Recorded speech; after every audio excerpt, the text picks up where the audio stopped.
Bueno, muchachos. Entonces, ya captaron aquí que de las mismas ecuaciones, o sabiendo cómo trabajar, puedo encontrar esa condición inicial, ¿verdad? Miren, es 1 sobre C2. Como esto pasa al otro lado del igual, se multiplica por un signo negativo. O sea que sería por BC1 de 0 menos BC2 de 0 sobre R2B.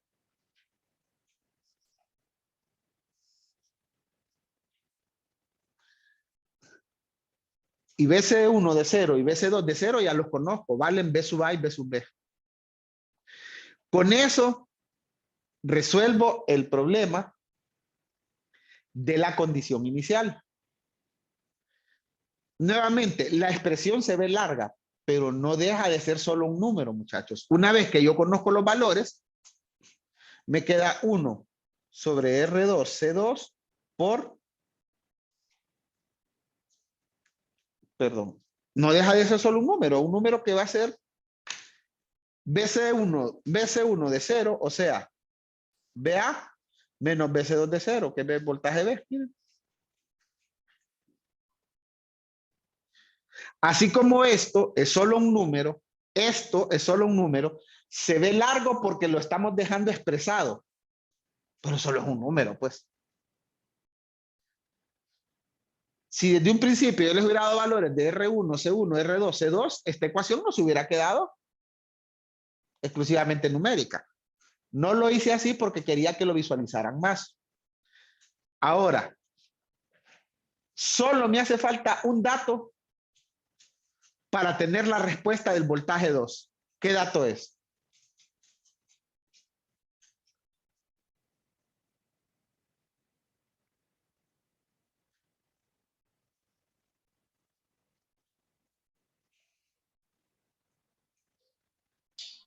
La corriente de perdón, el voltaje de estado estable. Exactamente, el voltaje de estado estable. Y aquí pongan atención porque les voy a explicar una situación interesante. Desde un principio, yo les dije que este voltaje era constante. Si ese voltaje es constante, entonces todo este procedimiento tiene una solución más simple. Si ese voltaje no es constante, todo este procedimiento le hace falta un detalle a todo este procedimiento. Pero asumamos primero que el voltaje es constante. Si el voltaje es constante, entonces lo que necesito es el voltaje del capacitor 2 para infinito. O sea, el voltaje del capacitor 2 de estado estable. Ese dato ustedes lo pueden sacar al ver el circuito y hacer el análisis circuital correspondiente. Si ese es el circuito y este voltaje es constante, significa que los capacitores se pueden cargar y una vez cargados se comportan como circuito abierto. Una vez cargados, o sea que ya cuando ha transcurrido tanto tiempo que podemos asumir que el tiempo tiende a infinito, entonces el capacitor va a estar en estado estable. ¿Cuánto valdría ese voltaje? Vean ese circuito y díganme cuánto valdría. Ahí sería el mismo voltaje de la fuente. Exactamente, porque este capacitor ya cargado se comporta como circuito abierto, este capacitor ya cargado se comporta como circuito abierto. Si aquí hay circuito abierto, aquí no hay circulación de corriente. Si aquí hay circuito abierto, aquí no hay circulación de corriente. Entonces, al no haber corriente aquí, este voltaje es el mismo voltaje aquí y este voltaje es el mismo voltaje aquí. Ambos capacitores en infinito se cargan igual al voltaje de la fuente. O sea que sería igual a B. Si el voltaje es constante. Les recuerdo, ese análisis es válido única y exclusivamente si el voltaje es constante. Y ya de esta forma, yo puedo encontrar la solución a mi problema. Fíjense bien. Todo depende de si alfa es mayor que W sub 0, si alfa es igual a 0 y si alfa es menor que W sub 0. Sin importar cuál de estos sea, voy a tener tres posibles respuestas que ustedes ya las conocen. ¿Y cómo voy a encontrar las constantes? La primera constante la voy a encontrar evaluando BC2 de 0, que es igual a B sub B, que es igual, la respuesta que ustedes tengan. Ahí le van a plantear la primera constante. La segunda constante la van a encontrar desarrollando dBc2 de 0 más con respecto a T, que ya sabemos que B es igual a ese valor, ¿ve? Que es un número acá. Y eso lo van a tener igual, como ya van a tener la forma de B2 de T, de BC2 de T, la forma, todavía no las constantes.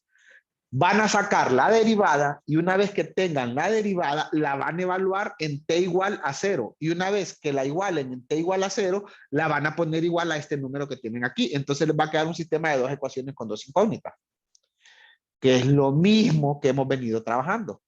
Lo mismito. ¿Se fijan? Lo diferente que hicimos fue el planteamiento de la ecuación diferencial, porque ya no es un circuito canónico, es un circuito diferente. Y ya conozco B. Y ya con esto conozco B2. Y ya con eso automáticamente conozco el voltaje del capacitor 1, porque ya lo tenemos en una fórmula. Voltaje del capacitor 1 es igual al voltaje del capacitor 2 más R2 por C2 por la derivada del voltaje del capacitor 2 con respecto al tiempo. ¿Se acuerdan? Como ya tenemos el voltaje del capacitor 2, metemos eso allí y ya podemos sacar. Si necesito corriente, bueno, la corriente C por la diferencial de voltaje del capacitor con respecto al tiempo. Si necesito el voltaje o la corriente en esta resistencia, pues aplico nodos o mallas, dependiendo de lo que necesite.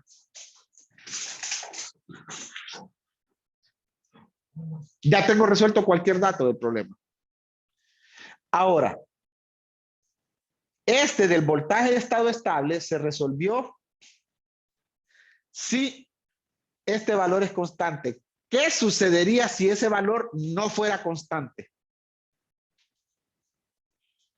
No fuera un B constante, si no fuera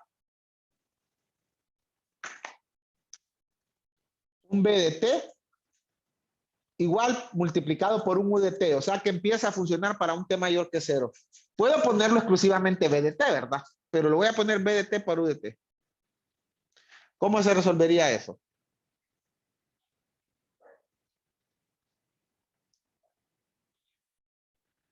Fíjense.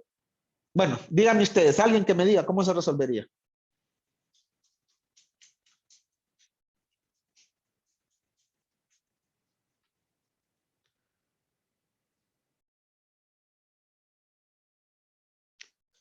Ajá, muchachos.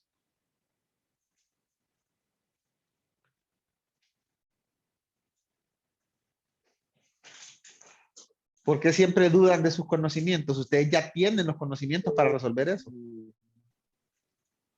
El voltaje transitorio faltaría. El estado estable más transitorio, más el voltaje Eso sí, transitorio. eso ya lo sabemos, pero ¿cómo lo resolverían? ¿Cómo encontrarían ese voltaje completo que es transitorio más forzado? Recuerden, el voltaje de estado estable existe única y exclusivamente si el voltaje que está aquí es una entrada constante. Si no hay una entrada constante, entonces no existe voltaje de estado estable. Entonces mi pregunta ahorita es, en caso de que este voltaje no fuera constante, ¿cómo lo desarrollarían? No dejarlo, no, sino que desarrollarlo completo, la respuesta completa. ¿Qué es lo que harían?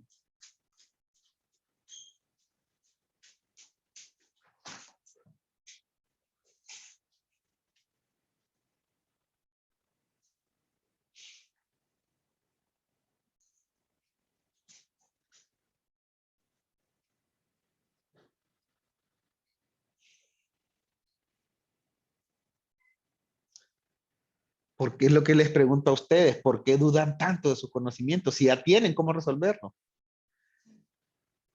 Lo que se hizo, muchachos, se hace exactamente lo mismo, no variamos un 5, todo se hace igual.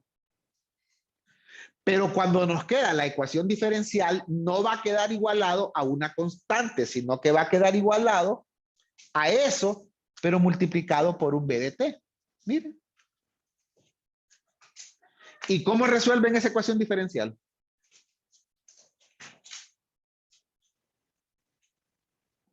Ajá.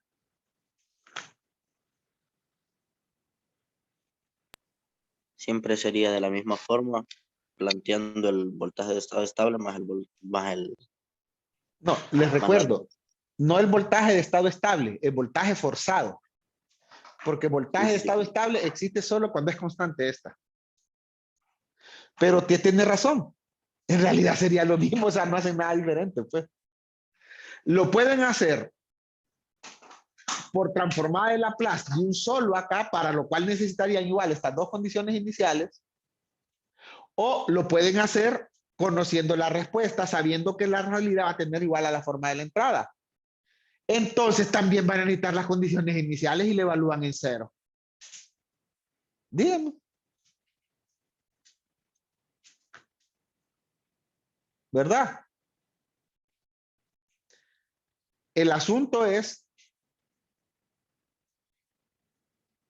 que siempre van a aplicar sus conocimientos de ecuaciones diferenciales. Por eso les digo yo, tienen que saber ecuaciones diferenciales. ¿Cómo se resuelve la ecuación diferencial? Ustedes ya aprendieron, porque fíjense, voy a borrar esto aquí, ya solo para dejarlo claro. Ya miramos todo esto. Cuando ustedes tengan que la entrada no es constante, lo que les va a quedar es una ecuación de la forma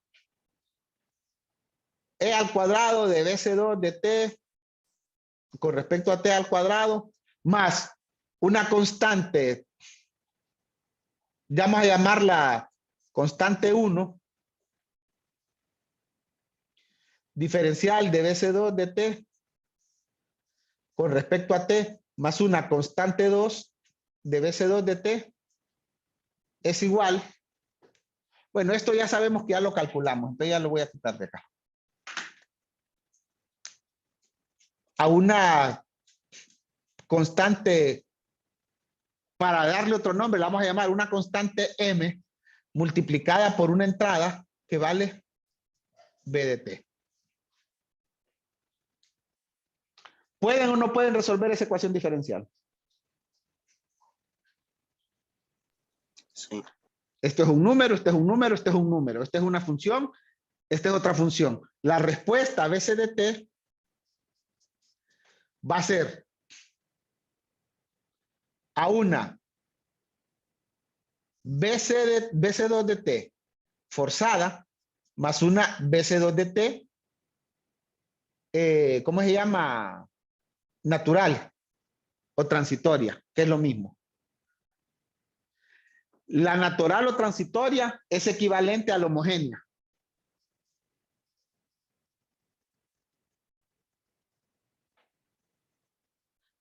O sea, aquí van a tener ya sea dos exponenciales decayentes, una exponencial decayente más otra exponencial decayente multiplicada por t elevado al mismo exponente, o una exponencial decayente multiplicada por una función coseno y por otra función seno.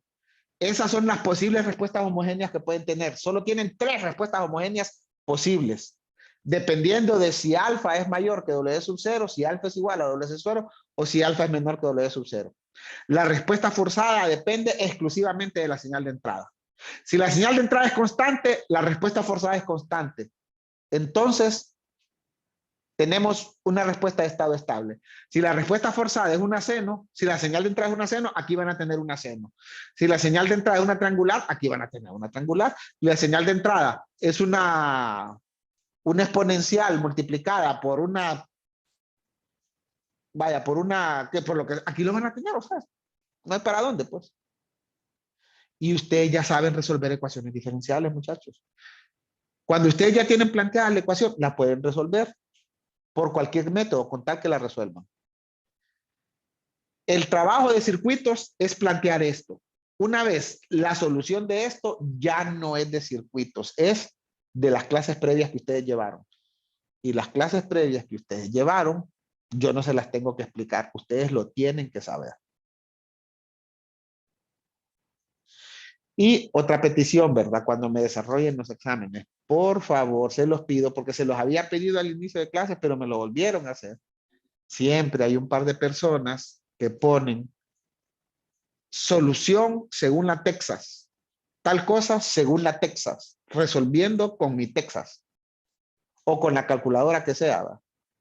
Y a mí que me interesa qué calculadora tienen ustedes. Yo los estoy evaluando a ustedes, sus conocimientos. Yo sé que las calculadoras son buenas, pero la calculadora es tan buena, la respuesta que les da es tan buena como los datos que ustedes le meten. Es que me ponen eso de hacer con la Texas, resolviendo con la Texas o con la calculadora, con la Casio o con lo que sea, como para decirme a mí que si está malo, no es culpa de ustedes, sino de la calculadora. Cosa que no es cierta. ¿Va? Entonces, ¿alguna consulta, muchachos?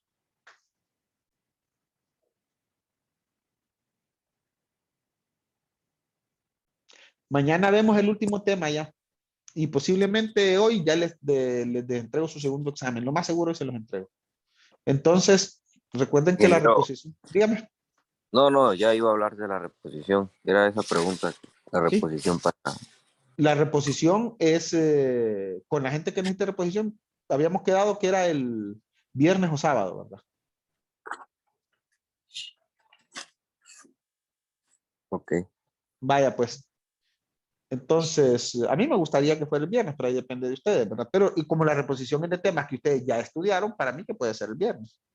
Este tema de la tercera unidad más bien sirve como refuerzo para la primera y la segunda. Vaya, pues, muchachos. Dígame, me hace otra consulta. El horario de la reposición, ingeniero. Si es el viernes, es a la misma hora de la clase. Y en cuanto a pago de reposición, tenemos que enviárselo. Sí, tienen que pagarlo y tienen que enviármelo cuando lo escanean cuando está en lo que me mandan los datos del examen. Ahí viene escaneada el pago. Desgraciadamente, muchachos, me exigen que se los pida. A mí, sinceramente, no me agrada el pago de la reposición, pero ni modo, va. Ya es parte del reglamento universitario. Gracias, ingeniero. Vaya pues, muchachos, nos vemos mañana. Estudien, den el último tirón. Solo quedan 2 semanas, muchachos. Perdón, sí, 2 semanas. Den el último tirón, terminen de pasar las clases. Cheque, muchachos, pasen buen día. Feliz día. Bien.